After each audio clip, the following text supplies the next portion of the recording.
Good morning all of you. पिछली class में हमने कविता पढ़ी थी कोमल हरियाली। उस कविता के कवि थे सुमित्रा नंदन पंत। इन्होंने अपनी कविता में खेतों और फसलों के अनुभव झांकी प्रस्तुत की थी। इन्होंने फसलों के माध्यम से हमें प्रकृति के बारे में बताया है कि प्रकृति कैसी है। ठीक है, उन्होंने जो हरियाली रूपी मखमल की चादर बिछी होती है उसके बारे में बताया कि जब उस पर सूर्य की किरणें पड़ती है तब वह कैसे लगते हैं। उन्होंने छोटे छोटे तिनकों के लिए बताया कि जब इन तिनकों पर जब हरियाली छाने लगती है तो वो हरे रंग के खून के जैसा दिखने लगता है। और कवि कहते हैं कि जो धरती है वह भी जब फसल लहराती है तब बहुत खुश हो जाती है, रोमांचित हो जाती है। और इसी धरती पर जो अरहर सनई की जो फसलें हैं वो ऐसे लगती है जैसे वसुधा की करधनी हो, कमरबंद हो। कवि कहते हैं कि जब धरती पर सरसों की फसल लहराने लगती है तो उन सरसों की फसल में से जो खुशबू निकलती है वह बहुत सुंदर होती है, मधुर अच्छी होती है। ठीक है, और कवि कहते हैं कि जो अलसी है बहुत ऐसी लगती है जैसे वो तो ऐसी लगती है जैसे किसी नीलम की कली का एक पत्थर हो।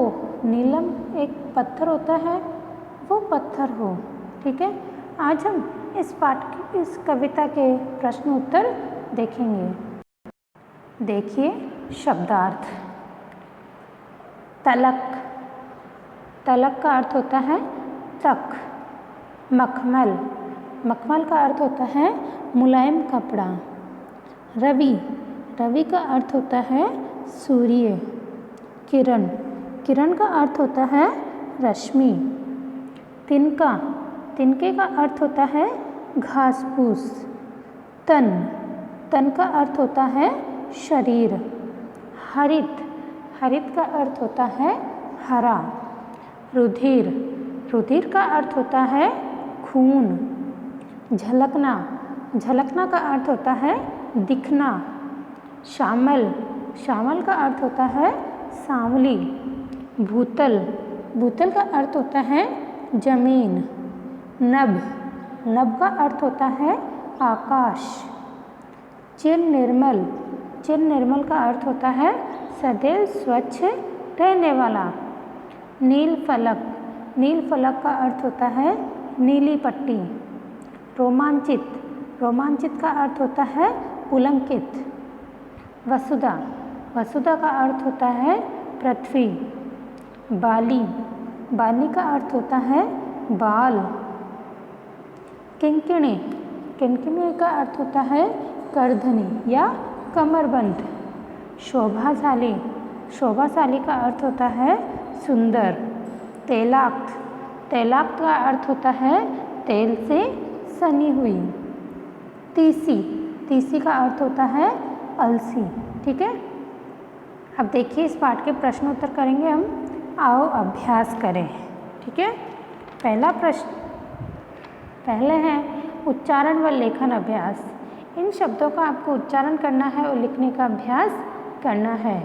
हरियाली, कोमल, किरणें, निर्मल, सरसों और वसुधा। आपको इन शब्दों को अपनी कॉपी में लिखना है और याद भी करना है। मौखिक प्रश्न। पहला प्रश्न है मखमल से कोमल हरियाली खेतों में कहाँ तक फैली हुई है। पहला प्रश्न है मखमल से कोमल हरियाली खेतों में कहाँ तक फैली हुई है। तो इसका उत्तर लिखेंगे मखमल से कोमल हरियाली खेतों में दूर तक फैली हुई है। नभ का नीला फलक किस पर झुका हुआ है। दूसरा प्रश्न है नभ का नीला फलक जो नीला आकाश है, नीली पट्टी है, वो किस पे झुका हुआ है? हमने कविता में पढ़ा था ना कि नभ का नीला फलक किस पे झुका हुआ है? सांवली धरती पर। नभ, इसका उत्तर लिखेंगे नभ का नीला फलक सांवली धरती पर, सांवली जमीन पर झुका हुआ है। ठीक है, आगे प्रश्न है, तिनकों के हरे भरे तन पर क्या झलक रहा है? तो आप इसके उत्तर लिखेंगे तिनकों के हरे भरे तन पर हरा खून झलक रहा है, दिखाई दे रहा है। ठीक है, आगे प्रश्न है, सोचिए और उत्तर दीजिए। वसुधा रोमांचित क्यों है? धरती आज खुश क्यों है? रोमांचित क्यों है? ठीक है, इसका उत्तर लिखेंगे वसुधा रोमांचित से लग रही है, धरती आज रोमांचित से लग रही है क्योंकि अब जौ और गेहूं के में बालियां आने लग गई है। ये बालियां धरती की दंत पंक्तियों की तरह लग रही है। इससे धरती खुशी से रोमांचित सी लग रही है। ठीक है, इसका उत्तर क्या लिखेंगे? वसुधा रोमांचित क्यों है? तो आप इसका उत्तर लिखेंगे वसुधा रोमांचित से लग रही है क्योंकि अब वसुधा पर, जमीन पर जौ और गेहूं में बालियां आने लग गई है। ये बालियां धरती की दंत पंक्तियों की तरह लग रही है। ठीक है, दूसरा प्रश्न है, रवि की किरणें किससे लिपटी हुई है? रवि की जो सूर्य की किरणें हैं वो किससे लिपटी हुई है?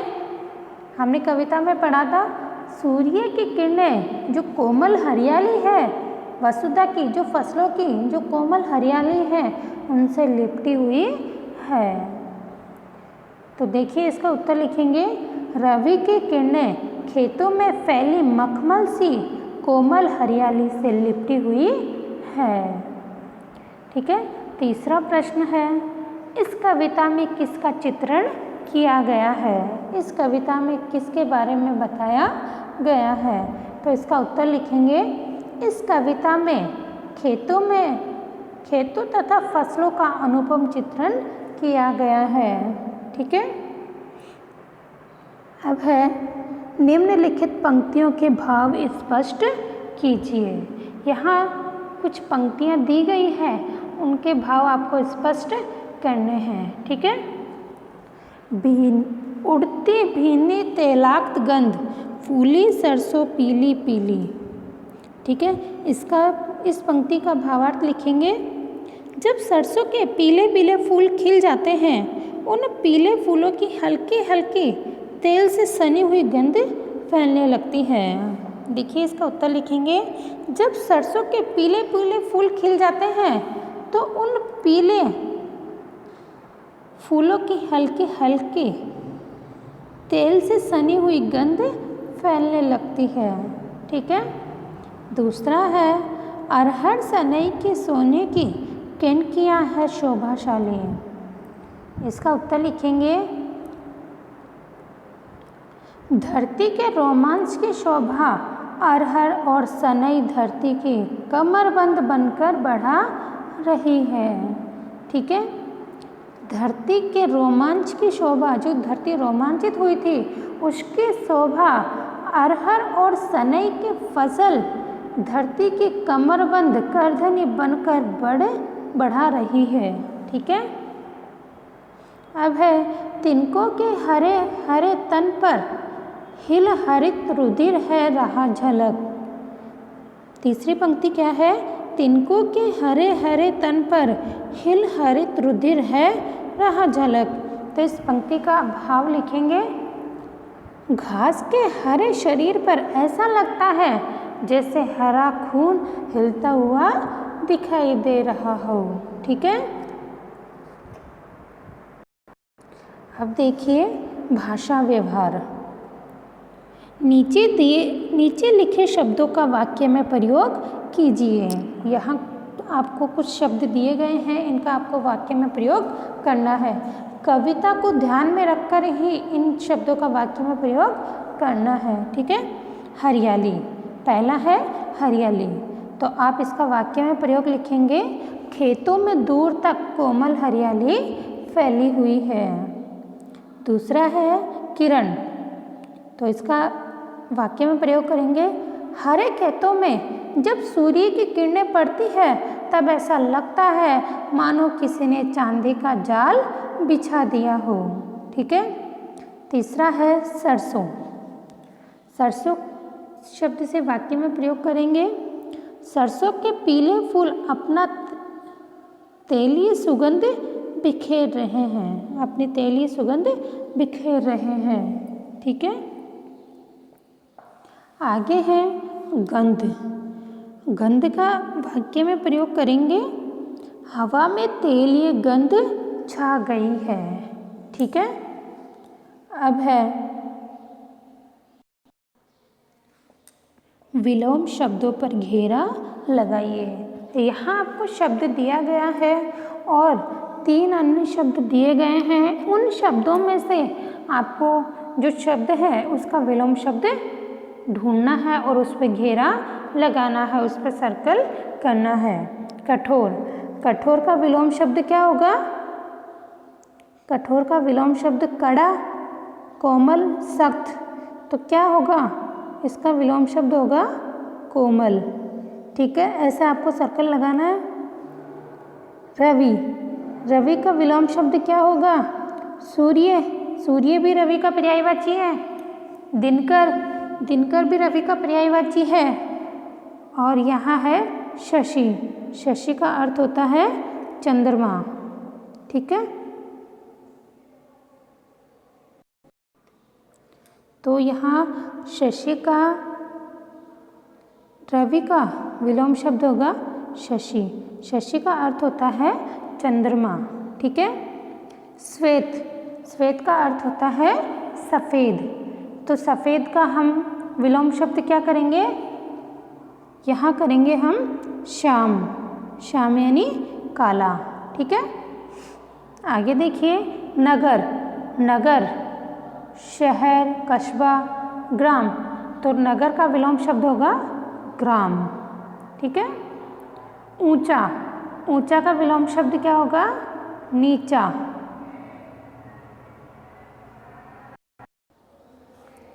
तो आप यहाँ करेंगे ऊंचा का विलोम शब्द नीचा। ठीक है।